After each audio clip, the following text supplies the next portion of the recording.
Hello, good morning everybody. So, we were talking about something where we can consider the modification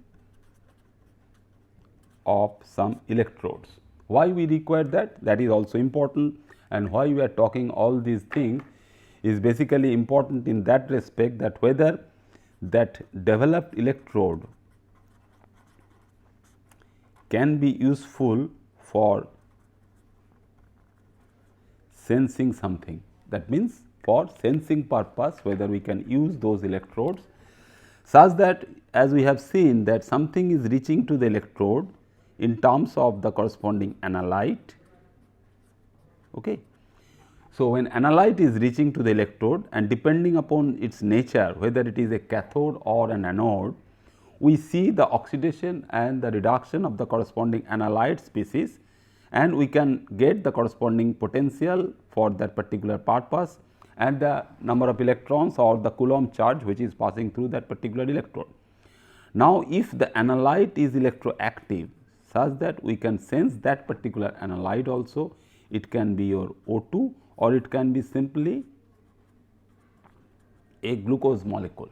That means, we have to go for, that means we can dump electron on it, okay, such that we can have O2 minus, we call it as dot, is a superoxide radical. So, one more electron if it gets, we get O2 2 minus. This we all know that how to convert O2 to superoxide to peroxide. So, this sensing business is very important in this way, that how we can sense, what you have to sense, because O2 is reaching, O2 is doing something, whether a water solution or aqueous solution or some industrial effluent has some dissolved oxygen. So, how we can measure the corresponding dissolved oxygen in terms of the electrochemical methods of analysis or the application of the whatever we are studying in this whole course. So, this particular one, that means the O2, if we are able to detect this one, or if we are able to detect this, or even we can detect the electron transfer reactions. So, these we should detect as the corresponding in terms of the electron transfer reaction. If it happens, if the electron transfer reaction is taking place on the electrode surface, we get that particular reaction. So, what do you see, that we are talking something, that we are talking something related to a gas species, a gaseous species, that means O2 is going to the electrode, and we are thinking that O2 will get the electron from the electrode. So, you have the cathode, and cathode is reacting with O2 and you sense that particular one. So, this O2 is a gas molecule, then the glucose is a organic molecule, and then we can have proteins, etc. So, proteins can also accept or donate electron in terms of the corresponding attached electrode. So, if it is close by some electrode, this is electrode. So, these more and more complex species, starting from the gaseous species to that of your protein species, if it is nearby to that of the electrode, it is not that all electrode can sense the presence of these in terms of their electron transfer activity. So, we can go for something, that is why we require the corresponding modification of those electrodes, and the modification in terms of these basically give rise to something, that this size of these, that means the protein size is pretty big, and gas we know that something is that we can have some screen or the membrane which can permeate the gas molecules. So, because there are different sizes of these gases also, like O2, N2 and all their properties are also different.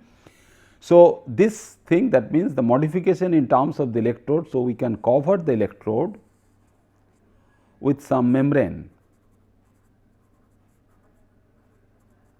and if the membrane is gas permeable,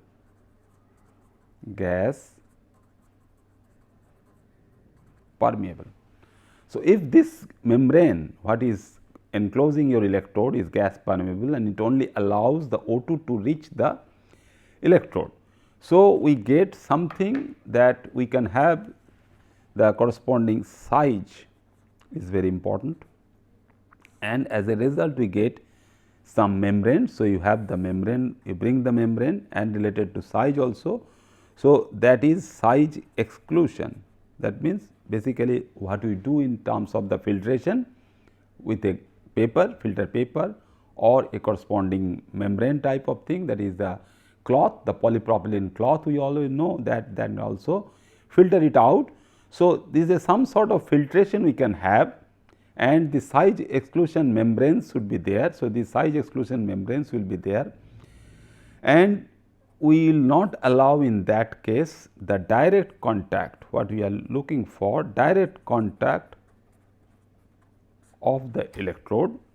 So, we know that when we have the normal hydrogen electrode and hydrogen gas is bubbled nearby the electrode at a particular pressure, and we know that a special type of electrode is required to detect that particular presence of hydrogen and its electron transfer in terms of its electrode property as normal hydrogen electrode.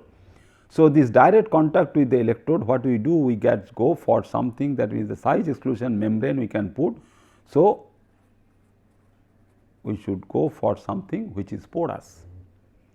So, a porous, again the porous membrane we should fix, and the species of our interest, that means whether it is a protein or a O2 molecule, that means the gas molecule. So, the species of our interest can only traverse. So, species of our interest can only traverse such that it can reach the corresponding electrode.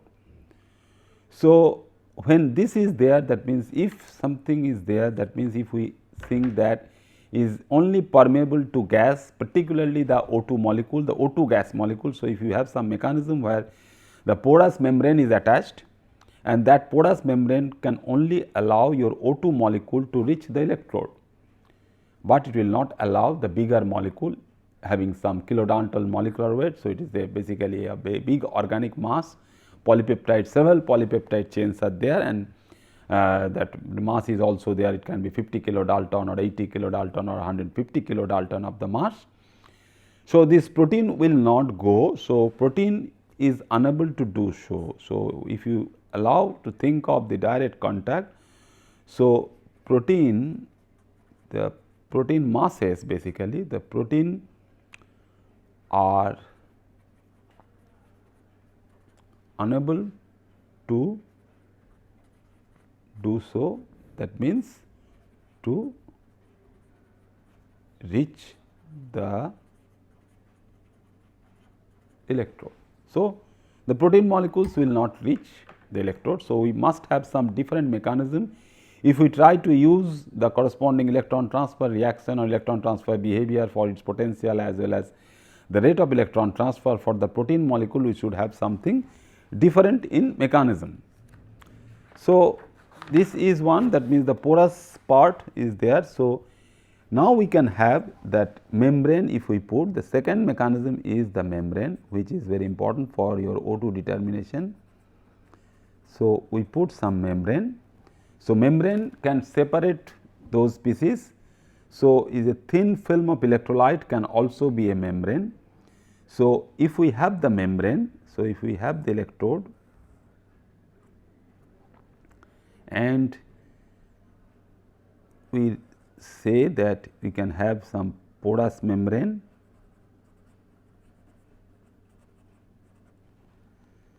but in between we can have a thin film of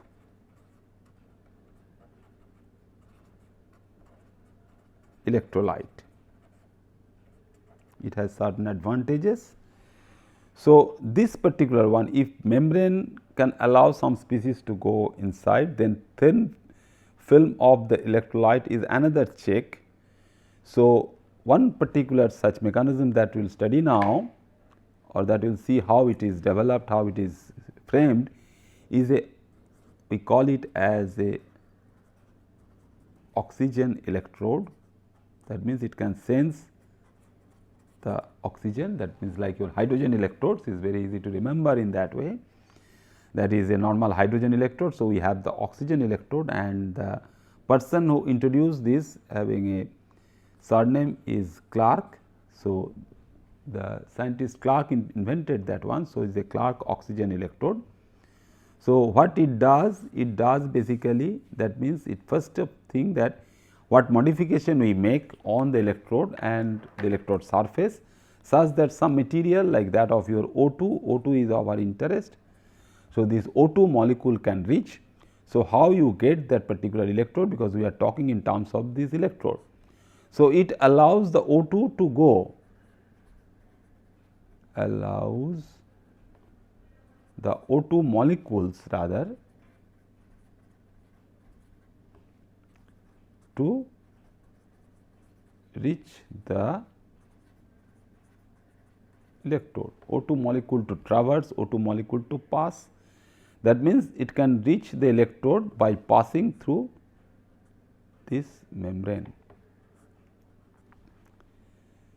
Okay. So, this particular one, so reach the electrode to traverse the membrane. So, it is passing through the membrane, and then what happens, that O2 can be dissolved in the thin film of this particular electrolyte. So, if you have the thin film, it is a very small film on this. We know that when we dip a solid electrode or a solid surface on some any liquid, so liquid can form a film on that particular solid surface or the solid support. So, your electrode is your solid support, and on that electrode if you have that film, and that film can dissolve this O2.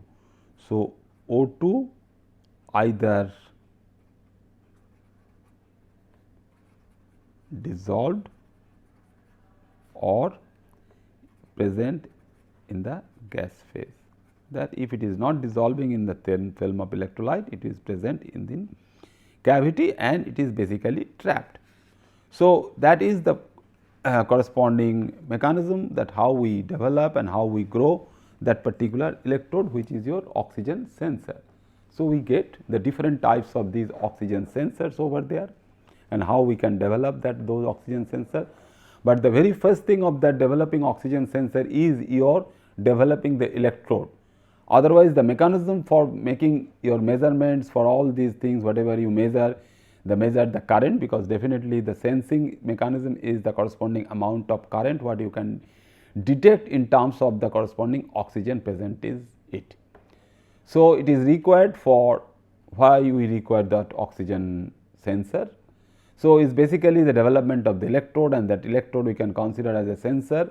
It can determine quantitatively and to a very low concentration level the dissolved oxygen in any solution.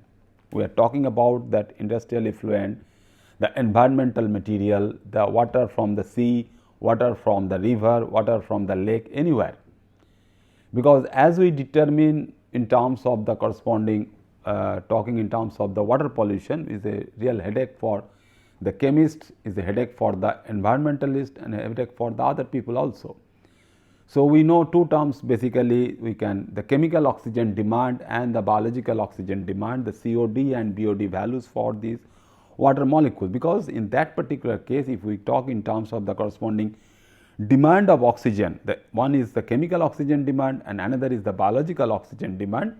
So, what we can think of that how much oxygen it can take by the species present in it, whether it is a chemical waste or a biological waste for any industry or any other activity, human activity, can give rise to that particular demand. But now the amount of O2, even in the pure sample of water, we do not know how much pure sample of water if you have and what amount of water you should have. So, if you have a very handy electrode type of thing or a sensing type of thing, you can determine the amount of oxygen what you require for the water, what you are putting for your aquarium also, because aquarium has some amount of dissolved oxygen, otherwise the species which is living over there, the aqua species, that means fishes and other things, will not survive. So, this is one aspect, and another is also is how much is there in our blood and any other body fluids. Because the dissolved oxygen in the blood is also important, is not that whatever amount of oxygen you have, which can be transported to the cells by your mechanism through hemoglobin and myoglobin. So, these are the oxygen binding molecules or oxygen binding metalloproteins, because you have the metal iron is there. So, these oxygen binding metalloproteins which are involved over there, it should get a particular amount of concentration of O2, because you look for some oxygen saturation with respect to the myoglobin and hemoglobin, and these two very important or interesting molecules are there. One is required for storing of oxygen, another is required for carrying the oxygen or transportation of oxygen for the regular use. That means what we use, that we require those oxygen for burning the food material. So, the basic formulation or the basic framing of this is very simple, is one example from again Skoog's book. In any other book also you can have the corresponding simple line drawing for this, but the basic thing what we are looking for, you have two end of the electrodes. And you see that the power requirement for this is also your one single dry cell battery power is 1.5 volt. So, these two ends, the positive end and the negative end. So, what you have?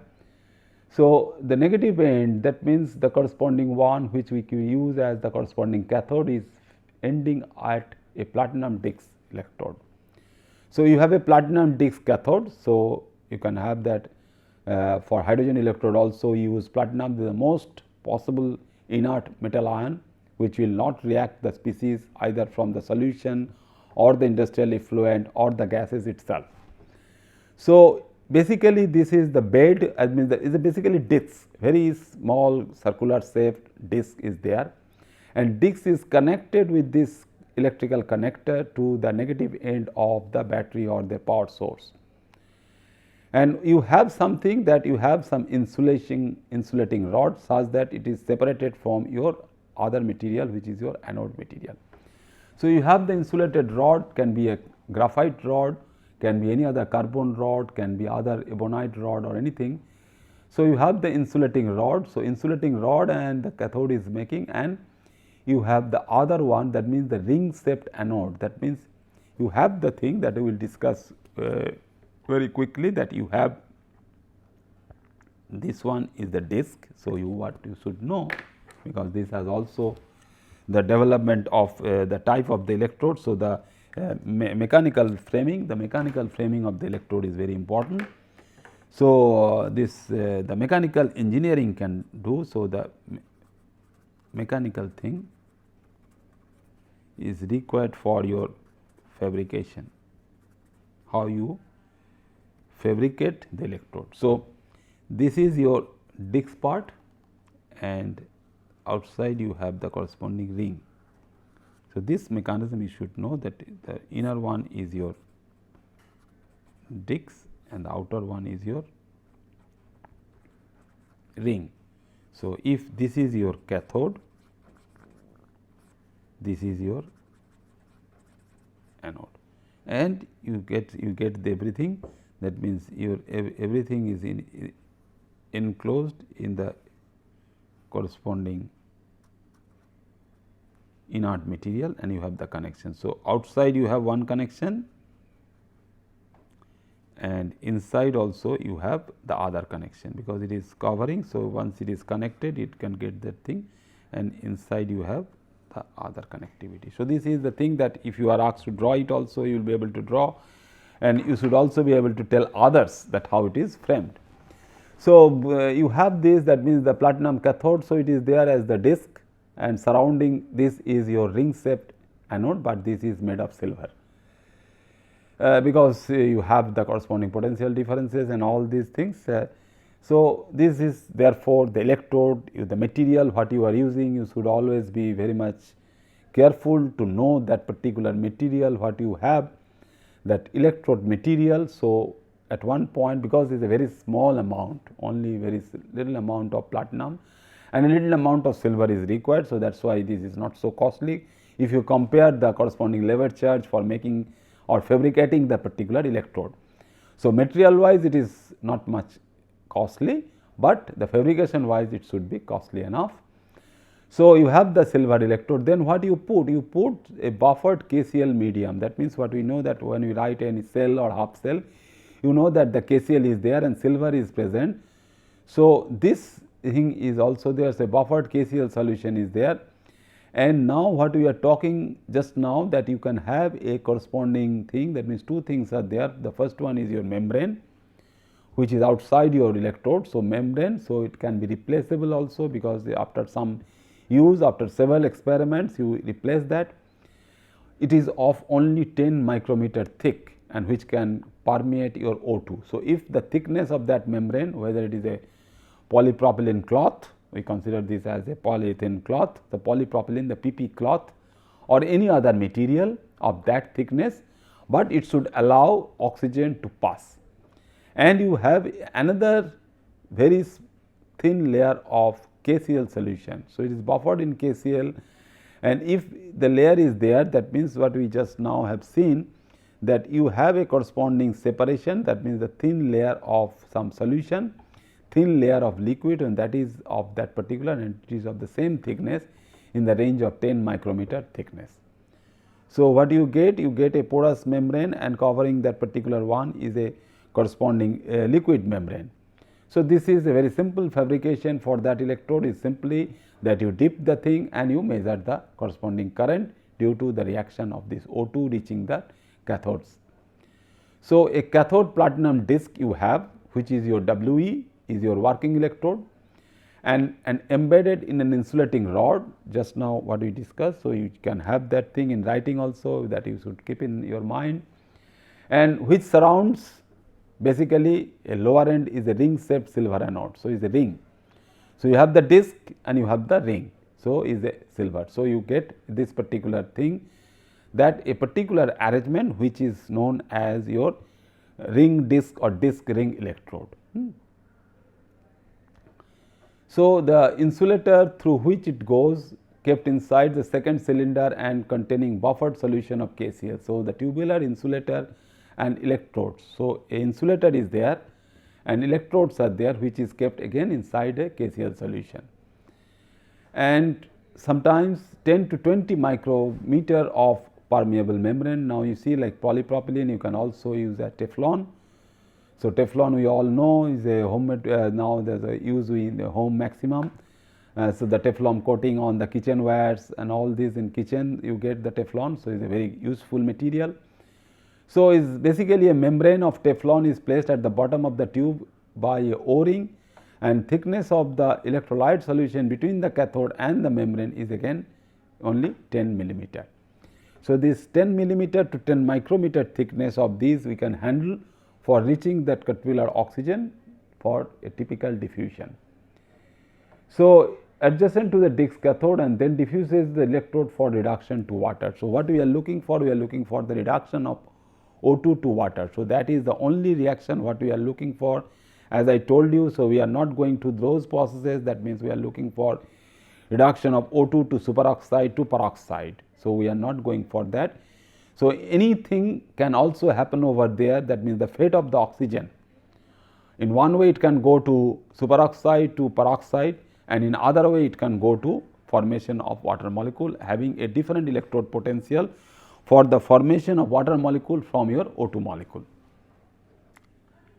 So, two diffusion processes are therefore are involved. They are taken part actively for this measurement process, one through the membrane and other through the solution between the membrane and the electrode surface. So, first it goes through the membrane, as I told you that it is passing through the membrane. So, it is crossing your membrane. So, this membrane it is crossing. So, it is also a diffusion process, and between the membrane and electrode surface you have the thin layer of that electrolyte, it should also pass through that. So, if the traverse of those molecules, that oxygen molecules, is diffusion controlled, so it should have two barrier, one is the typical membrane and another is your thin film of electrolyte. So, you get two different diffusion processes. So, this particular thing, that means the flow of those gaseous molecules, we can consider it as the hydrodynamic flow of starred solution if we have. So, if star the thing, so what we basically get that thing. So, is a in aqueous medium and you just star the solution, is the dynamics is there. So, hydrodynamic flow of starred solution is based on measurements made with a rotating Dix electrode. If we can have, so the mechanism is also there. So, what you know that now we are bringing something which is little bit complex, not very much complex, because you have the Dix, you have the ring. Now, you do something again, something where we have the stirring thing, that means we rotate, we can rotate now. So, is the rotating of that particular ring. So, you can rotate the ring nicely. So, you have the corresponding rotating Dix electrode. So, with a rotating Dix electrode, so the ring can be rotated and the Dix also can be rotated. So, what you rotate? So this is a very complex process related to your diffusion and the hydrodynamic flow of the analyte. So, you can have the option that you can rotate the disc as well as you can rotate the ring. So, one electrode what we will find, and we can only learn also that if we abbreviate is as RDE, the rotating Dix is there. So, you are not rotating the ring. So, rotating Dix electrode. So, this is one type of electrode that we can have of the same formulation or same mechanism what we get. So, you get that. So, you have just now what I have drawn, you can also get this from any book, and you can also draw yourself that what does it mean, what is the thing that if you given the diagram also level it. So, it is in terms of this particular classes, that means electrochemical classes, where we try to understand everything in terms of the corresponding thing, and this is basically a very simple type of electrode, that what are the shapes of those electrodes we should always know, that when you have a hanging drop of mercury. So, drop of mercury, so hanging drop of mercury can give rise to electrode, and what is the shape? That shape is known, that is have the thing that through which a capillary is there. So, is a very fine capillary is there, and you get a corresponding drop forming, because depending upon the size of this capillary, this corresponding internal diameter, you get that corresponding size of this mercury drop. So, we get dropping mercury electrode, and this dropping mercury electrode is that through capillary you are going for this drop, and for some time that it has some lifespan when it is hanging. So, life when it is hanging from the bottom of this capillary or the corresponding solid surface of that electrode. So, this dropping mercury electrode you can have. So, you should be able to draw the shape, and also the ring shaped or the Dix shape thing is also there. So, if you now the rotating ring Dix electrode is a modified rotating Dix electrode. So, rotating ring Dix electrode. So, Dix is there and ring is there, as we know now. So, if you have ring as well as Dix, now the rotating Dix electrode is useful for studying different types of electrode reactions. So, now you have the Dix and you have the ring surrounding this particular Dix, and everything you have this particular one. So, you can have the option that you can rotate the Dix, you can also rotate the ring. So, when an electroactive species is generated at the disc, so Dix is basically generating that electroactive species. That means what you have, that means if the Dix is taking that or supplying that electron for your reduction to your O2 species, it is forming your O2 minus, or you can go to O2 minus, that means the oxide ion. But in this particular case, when it is rotating something, that its shaft passes the ring where it undergoes a second electrochemical reaction. That means, it is passing from here and going or reaching to the ring, and there it goes and taking some other reaction, because it is a electrode of different polarity. If the Dix is cathode, your ring is anode. So, after getting that thing, it is reaching the anode. So, you get something which is different, but what you are looking for is basically a cyclic process, the way we have understanding the thing in a cyclic voltammetric measurement, that you do first oxidation, then you go for the reduction. Here also the Dix is doing something, that means if it goes for reduction in terms of a cathode present in the connection for its Dix, when it reaching the ring can go for its corresponding oxidation.